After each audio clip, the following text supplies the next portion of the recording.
Mark, thank you very much. In stunning testimony today in a courtroom in Davenport, the man accused of killing Molly Tibbetts almost 3 years ago claimed that 2 mystery men are the ones responsible for Molly's death, not him. The defendant, Christian Bahena Rivera, taking the witness stand surprisingly today in his own defense. He faces a first-degree murder charge in the death of Molly Tibbetts. Now, KWW reporter Taylor Vessel joins us live right now outside the Scott County Courthouse in downtown Davenport, where Rivera shared his side of the story today. And Taylor, his testimony really dominated the day, but importantly, does he say anything about who these alleged mystery men are? Yeah, Ron, he didn't. He said he still doesn't know their identity, but the defense made it very clear that he was not accusing anyone specifically by name, including Molly's boyfriend at the time, Dalton Jack, and anyone else who's come up in the trial before then. Now, before we get to why exactly Bahena says he lied to police, let's talk about how that night started. Now, really to simplify it, Bahena Rivera says 2 armed men came into his home and forced him to seek out Tibbetts on her jog.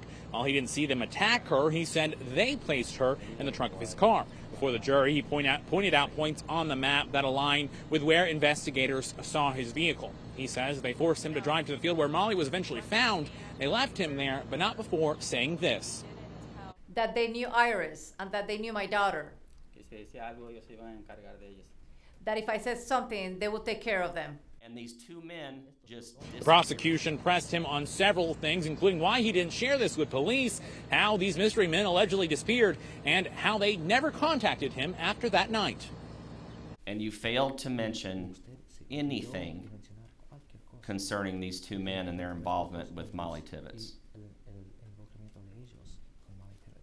Well, como usted dice, yo estaba en un lugar seguro, pero no sabía dónde estaba mi hija. Well, like you said, I was in a safe place when I didn't know where my daughter was.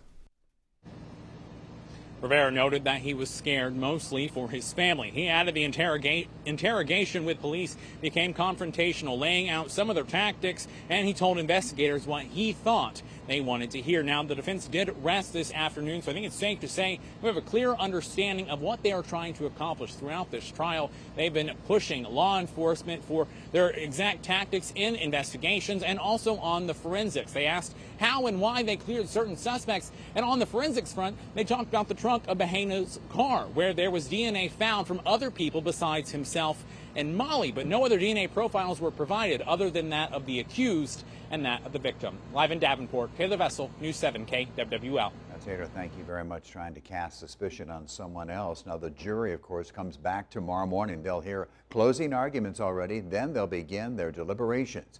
First-degree murder in Iowa, of course. Rivera would spend the rest of his life in prison without any chance of parole.